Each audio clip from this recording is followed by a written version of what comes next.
تو یہ سب نوجوان جن کو آج ہم کہہ رہے تھے ان کے آئیڈیل یہ شخصیات ہونے چاہیے جو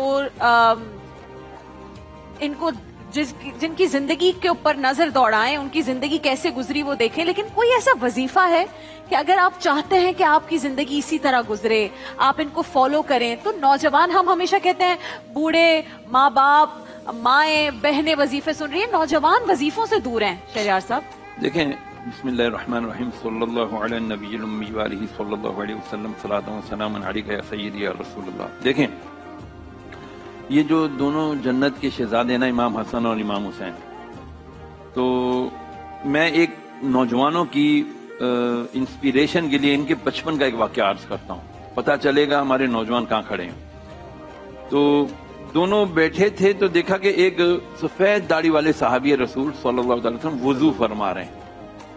اب ان کے وضو میں کچھ کمی تھی. دونوں بھائیوں نے آنکھوں میں آئی کانٹیکٹ کیا، ان کے سامنے کوئی بات نہیں کی. دونوں گئے، چچا جان السلام علیکم. چچا جان، میں حسن ہوں، یہ حسین ہے، ہم نواسے ہیں رسول کے. تم کو تو سارے جہان جانتا ہے. چچا جان، ہم دونوں بھائی وضو کرنے لگے ہیں، آپ ہماری اصلاح کیجئے گا کہ کس کا وضو میں کوئی کمی تو نہیں ہے. دونوں نے وضو کیا، وہ وضو تو نور علی نور تھا.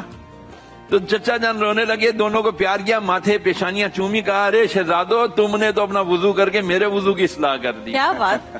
یہ ہے آج کا نوجوان کیا کہتا ہے، اوے میں تو اپنے باپ سے نہیں ڈرتا، میں تو اس کے منہ پہ کہہ دیتا ہوں. یعنی آج ایک باریک لکیر ہے ادب کی اور فریڈم آف اسپیچ کے نام پہ سو کالڈ بدتمیزی کی.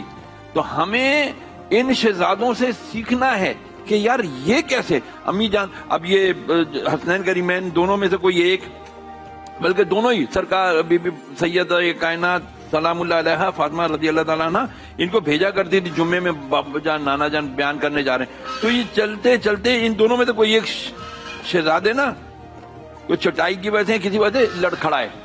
نبی کریم رؤوف الرحیم علیہ الصلوۃ والتسلیم وجہ تخلیق کائنات، آپ ممبر سے اتر آئے، دوران خطاب خطبے کے ممبر سے اتر آئے اور آگے بڑھ کر دونوں ہاتھوں سے شہزادے کو ہاتھ میں لیا اور اپنے ساتھ اپنی گود میں بٹھا لیا.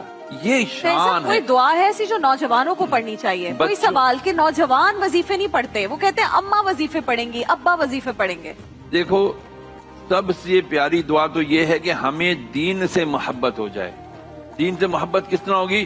اللہم ثبت قلبی علی دینک، اے اللہ میرے دل کو تو دین پر ثابت قدمی نصیب فرما. اور ان لوگوں کی، ان بزرگوں کی ہمیں اطاعت اور اتباع کرنے کی توفیق عطا فرما. ساتھ میں ایک دعا ضرور مانگا کریں، رمضان ہے خاص طور پہ، جیسے کل رات کو، آج جمعرات ہے، تو کل میں گیا، بڑا دل بے چین تھا. میں نے آج آپ کے بہت سارے لوگوں کو دیا، رات میں چیک کر رہا تھا بہت ساری چیزیں، تو مجھے لگا کہ ہم لوگوں کو یہاں پورے سیٹ پر لوگوں کو نظر بڑی لگ رہی ہے. اچھا. ہاں، میں نے آتے کہا، میں نے ثانیہ کو بھی، میں نے کہا بھائی آپ کو بھی میں نے عرض کیا کہ بھائی یہ نظر کا کچھ سلسلہ کریں، انشاءاللہ اللہ خیر کرے گا، اللہ سب کو اپنی حفاظت میں رکھے. میں والدہ کی قبر پہ گیا رات کو، میں نے کہا یار جمعے کو بھی انشاءاللہ جاؤں گا، کوشش کروں گا، لیکن آج ضرور جاؤں. میں بہت وہاں جا کے اپنے دل کے حال بول کر آیا ہوں. اماں میرے لیے دعا کر، اللہ تعالیٰ ہمیں سب کو جو ہے نا صحیح اور حق بات کرنے کی توفیق عطا فرمائے. اور والدین کی قبروں پہ ضرور جایا کرو، نہیں جاتے کم سے ان کے لیے یہ دعا، اللہم رب ارحمہما کما ربیانی صغیرا، اے اللہ میرے والدین پر ایسے ہی رحم فرما جیسے انہوں نے بچپن میں مجھ پر رحم کیا تھا. تو یہ دعا ضرور مانگا کرے. اس دعا کے صدقے میں واللہ آپ کی تمام دعائیں قبول ہوگی.